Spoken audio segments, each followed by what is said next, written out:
जब आप adventure touring की बात करते हो तो एडवेंचर टूरिंग में आप क्या चाहते हो? लंबा राइड पे निकलना है, या फिर ट्रेल्स में हर वीकेंड में आपको कीचड़ में कुदाना है, या फिर पहाड़ों में जाके एक पॉइंट पे जहाँ पे सड़क ख़त्म हो जाए और आप ऐसे सड़कों पे निकलो जहाँ पे टर्मैक ना हो और मैप्स भी ना दिखाए। टीवीएस का कहना है नया अपाचे RTX 300 टूर भी करेंगे, ट्रेल राइड भी करेंगे और इसके बीच में आप कम्यूट भी कर सकते हो, लॉन्ग राइड भी कर सकते हो, सब कुछ कर सकते हो। लेकिन इसके रास्ते में खड़ी है सुजुकी V-Strom 250 SX, एक ऐसा मोटरसाइकिल जो एक solid no nonsense touring machine के हिसाब से अपने आप को एस्टैब्लिश कर चुकी है। लेकिन सवाल यह है कि आज के डेट में क्या आपको अपाचे RTX 300 की तरह ही देखना चाहिए, या फिर अगर आपके पास V-Strom 250 SX ऑलरेडी हो, क्या अब वक्त आ गया है ब्रांड TVS की तरफ देखने के लिए? ये सारे सवालों का जवाब की देने की कोशिश करेंगे आज हम इस कंपैरिजन में। लेकिन अगर आप हमारे चैनल में नए हो तो कारण बाइक हिंदी को लाइक ज़रूर कीजिएगा, बेल दबा दीजिए ताकि आपको जानकारी पूरी मिलती रहे नए बाइक्स के बारे में, और नए कंपैरिजन्स भी देखते रहिए ताकि आपको एक इन्फॉर्म चॉइस लेने का मौका मिले कि आपको कौन सी बाइक लेनी चाहिए। फिलहाल आइए देखते हैं, दोनों बाइक्स को कंपेयर करेंगे, खूबियाँ कमियाँ क्या क्या है ये सब भी बात करेंगे इस कंपैरिजन में।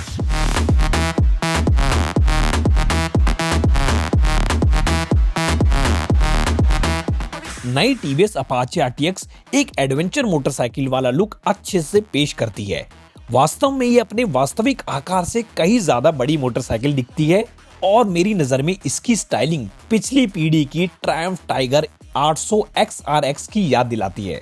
Accessory hand guard, crash guard, bash plate, rear tyre hugger और लगेज कैरियर के साथ टीवीएस ज्यादा उद्देश्यपूर्ण एडवेंचर मोटरसाइकिल नजर आती है, खासकर जब इसकी तुलना सुजुकी से की जाए। इसमें लंबा सस्पेंशन ट्रैवल के साथ पूरा एडवेंचर किट मिलता है।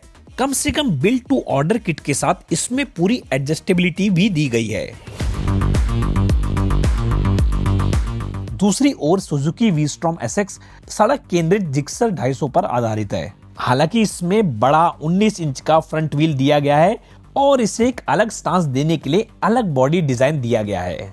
लेकिन सुजुकी का सस्पेंशन ट्रैवल सीमित है, ये ज्यादा उपयुक्त और पक्की सड़कों पर यात्रा और टूरिंग के लिए केंद्रित है, ना कि कठिन ऑफ रोड रास्तों के लिए। दोनों बाइक्स को साथ साथ देखेंगे तो देखने में ऐसा है, हालांकि सुजुकी V-Strom 250 SX 2-3 साल हो गए हैं बाजार में आने में, लेकिन अब भी ये कंटेम्प्रेरी दिखती है। आप सड़क पे आप इसको लेके निकलते हो तो लोग आज भी मुड़ के ज़रूर देखते हैं V-Strom 250 SX को।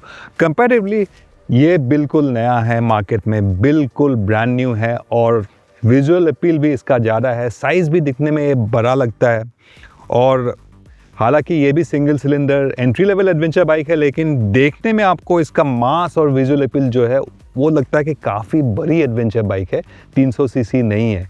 आप बताइए कमेंट्स में आपको दोनों बाइक्स में से कौन सा डिज़ाइन अच्छा लगा है और क्यों।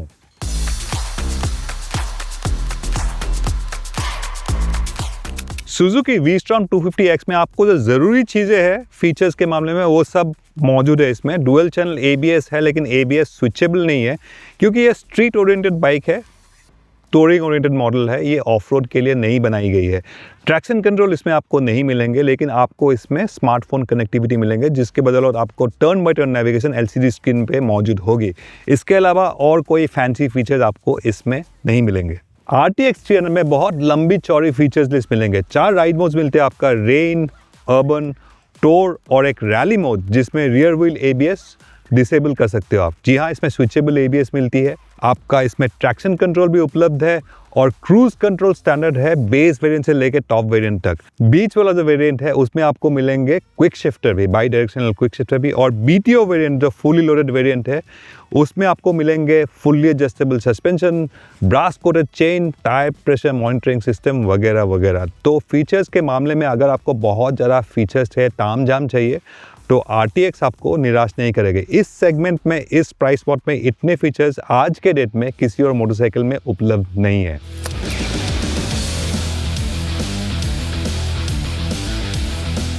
नई RTX के D4 सिंगल सिलेंडर इंजन का स्वभाव मिड रेंज ताकत और टॉप एंड उत्साह पर केंद्रित है। 5000 आरपीएम पार करते ही पावर का मजबूत उछाल महसूस होता है और इनटेक की तेज आवाज सुनाई देती है। 7000 आरपीएम पर लगभग 107 से लेकर 108 किलोमीटर प्रति घंटे की रफ्तार पर ये एकदम स्थिर फील होती है और 9000 आरपीएम पर ये लगभग 130 किलोमीटर प्रति घंटे की रफ्तार पर पहुंच जाती है। 6000 से लेकर 8000 आरपीएम के बीच इंजन सबसे ज्यादा ताकतवर महसूस होता है और यही इसका सबसे रोमांचक प्रदर्शन है। हालांकि इसी दायरे में ये ईंधन की भी मांग ज्यादा करता है।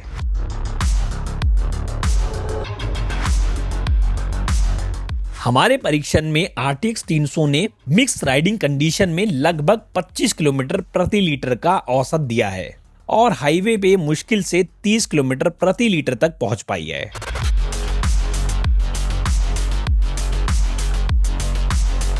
इसकी तुलना में सुजुकी का इंजन अपनी सादगी और संतुलन के लिए अलग पहचान रखता है। कागजों पर इसकी पावर और टॉर्क कम है, लेकिन V-Strom 250 का इंजन पूरे आरपीएम दायरे में लीनियर और उत्साही प्रदर्शन देता है।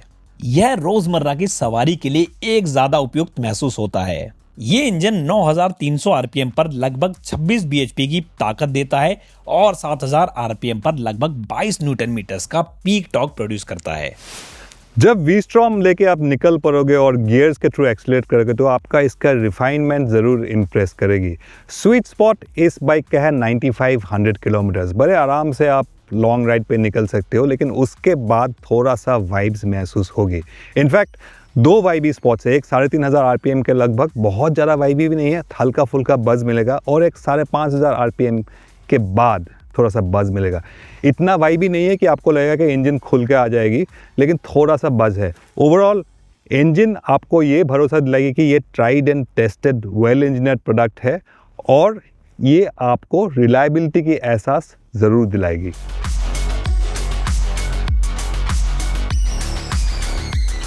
हमारे टेस्ट में V-Strom ने दिखाया 37.5 किलोमीटर्स पर लीटर की फ्यूल एफिशिएंसी और हाईवे में आपको 40 का एवरेज अगर आप आराम से जाओ तो मिल ही जाएगी।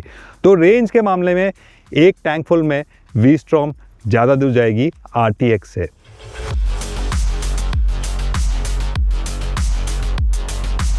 ऑफ रोड परिस्थितियों में सुजुकी का सड़क केंद्रित सस्पेंशन हल्के ट्रेल संभाल सकता है, लेकिन ये स्पष्ट है कि ये एक स्पोर्ट टूरर ज्यादा है, ना कि एक सच्ची एडवेंचर मोटरसाइकिल।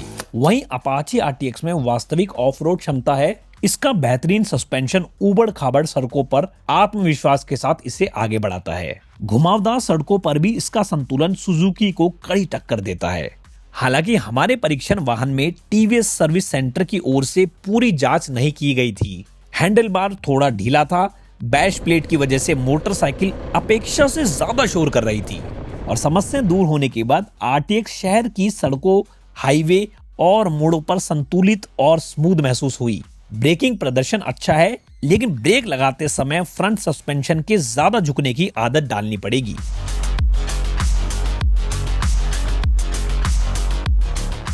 लेकिन इतने सारे खूबियों के बावजूद एक खामी है नया TVS अपाचे RTX 300 में। ये एक इशू है जो लॉन्च के टाइम पे पहाड़ों में जब चलाया था बाइक, मैंने नोट किया था कि फ्यूलिंग में इशू है उसका। थ्रॉटल में थोड़ा सा फ्यूलिंग इनकंसिस्टेंट है और वो अभी भी है। इस बार सुबह बारिश हुई थी और थ्रॉटल में पार हमेशा से लगभग 2-3 बार थ्रॉटल में पार की कमी महसूस हुई। मुझे लगा कि बारिश का मौसम है, ट्रैक्शन कंट्रोल शायद ज़्यादा सेंसिटिव है इसलिए हुआ होगा। Traction control bar bar on off करने के बाद भी वो प्रॉब्लम चलता रहा। ये हमेशा नहीं आता, कभी कभार बीच बीच में आता है। फाइनली बहुत बार ट्राई करने के बाद प्रॉब्लम पता चला ट्रैक्शन कंट्रोल में नहीं है, प्रॉब्लम है क्विक शिफ्टर में। जी हाँ, इलेक्ट्रॉनिक्स में अभी भी क्विक शिफ्टर, हालांकि अपशिफ्ट डाउनशिफ्ट बहुत सीमलेस है, बहुत मक्खन की तरह चलते हैं, लेकिन अपशिफ्ट करने के बाद कभी कभी पावर थ्रॉटल में आपका एक लैग मिलेगा, वो अभी मौजूद है। और क्विक शिफ्टर ऑफ करने से बहुत आसानी से कर सकते हो, वो प्रॉब्लम नहीं मिलती है आपको। तो कुल मिला के कहने का मतलब ये है कि RTX D4 इंजन अभी भी एक ब्रांड न्यू इंजन है। आगे जाके लॉन्ग टर्म रिलायबिलिटी कैसा होगा ये तो टाइम ही बताएगा, वक्त ही बताएगा। हमने पहले भी देखा है TVS ने RR 310 के साथ हर एक आइटरेशन, हर एक अपडेट में बहुत ज़्यादा इम्प्रूव किया और मुझे कोई शक नहीं है कि TVS RTX 300 में भी आगे जाके इम्प्रूवमेंट्स बहुत सारे लाएंगे, लेकिन कुल मिला के RTX D4 अब एक बिल्कुल ब्रांड न्यू इंजन है। लॉन्ग टर्म रिलायबिलिटी कैसा है अभी वक्त ही बताएगा। I'm a OG, and that's the old me, the way I'm sitting nowadays. The money stay nine ways. दोनों मोटरसाइकिलें सीधी और टूरिंग के अनुकूल राइडिंग पोजीशन ऑफर करती है, लेकिन सुजुकी ज्यादा स्पोर्टी महसूस होती है। इसकी छोटी विंडस्क्रीन हाईवे गति पर सीमित हवा सुरक्षा देती है। दूसरी तरफ अपाचे RTX अधिक आरामदायक बैठने की स्थिति देती है। हालांकि तेज गति में इसकी विंडस्क्रीन के ऊपर हल्का सा विंड बफटिंग फील होती है।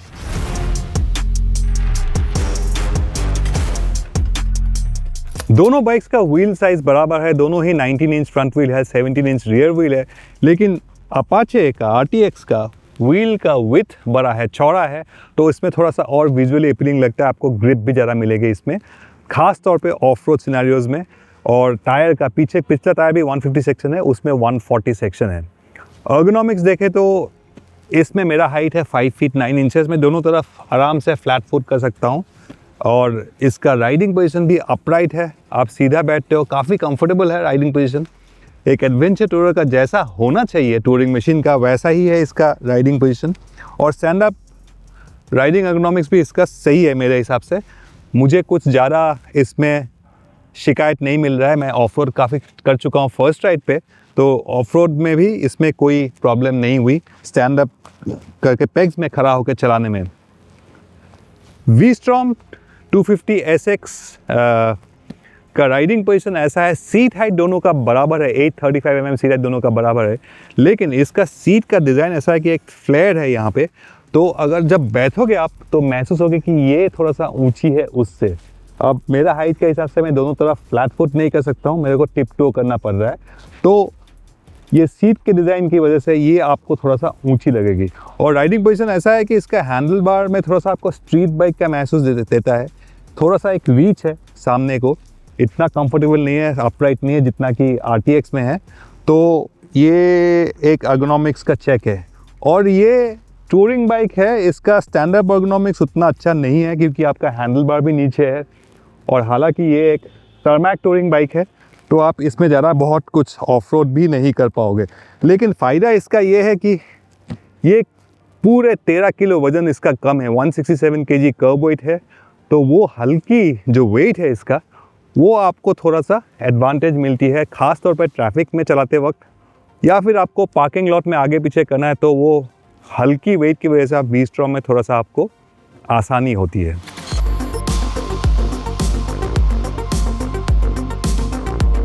सुजुकी V-Strom SX केवल एक वेरिएंट में उपलब्ध है और इसकी कीमत 1,98,000 रुपए एक्स शोरूम रखी गई है। लगभग इसी कीमत पर TVS Apache RTX का बेस वेरिएंट आपको मिल जाता है। RTX के टॉप वेरिएंट की कीमत 2,14,000 रुपए एक्स शोरूम तक जाती है और पूरी तरह से feature loaded build to order variant के लिए आपको 10,000 रुपए अतिरिक्त देने होते हैं।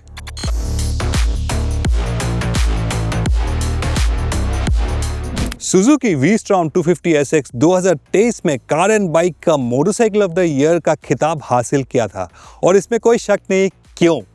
लेकिन अब 2026 में TVS ने निकाला है RTX 300, जो कि पूरा गेम चेंज कर दिया। इसमें फीचर्स बहुत सारे हैं, इसमें कैपेबिलिटी बहुत ज़्यादा है, एलॉय व्हील्स है, लेकिन ये बहुत ज़्यादा ऑफ रोड कैपेबल भी है। और उस प्राइस पॉइंट में ये एक ऐसा आपको एक चॉइस देता है इस प्राइस पॉइंट में कि ये इग्नोर करना मुश्किल है। लेकिन एक कमी है कि हमारे बहुत सारे व्यूअर्स लिखते रहते हैं लगातार कि TVS का सर्विस बहुत अच्छा नहीं है, बल्कि हमारे पास जब बाइक आई थी तो इसका हैंडल बार लूज़ था, सम गार्ड लूज़ था, और रिव्यू के लिए आया हुआ सर्विस सेंटर से हुई बाइक में उस सारे कमियां थी, मुझे वापस भेजना पड़ा वो सब ठीक करके दोबारा लेने के लिए। तो फ़िलहाल अभी तो ये एक नया बाइक है, आगे जाके कैसा है, रिलायबिलिटी कैसा है, ये सब सवाल आगे ही पता चलेगा। लेकिन आज के डेट पे अगर इस प्राइस पॉइंट पे आपको एक एडवेंचर टूरिंग मोटरसाइकिल चाहिए जो आपकी सारे ज़रूरतें पूरी करे, आप कम्यूट कर सकते हो, टूरिंग पर जा सकते हो, काफ़ी कुछ ऑफ रोड कर सकते हो, और इसमें फ़ीचर्स बहुत सारे हैं, तो ये वो सब आपका पूरा करेंगे जो ज़रूरतें हैं एक एडवेंचर टूरिंग मोटरसाइकिल से। तो उस हिसाब से ये बाइक आज की डेट में V-Strom से थोड़ा सा आगे ज़रूर है, और इसी वजह से 2026 में TVS Apache RTX 300 car and bike की मोटरसाइकिल ऑफ द ईयर है।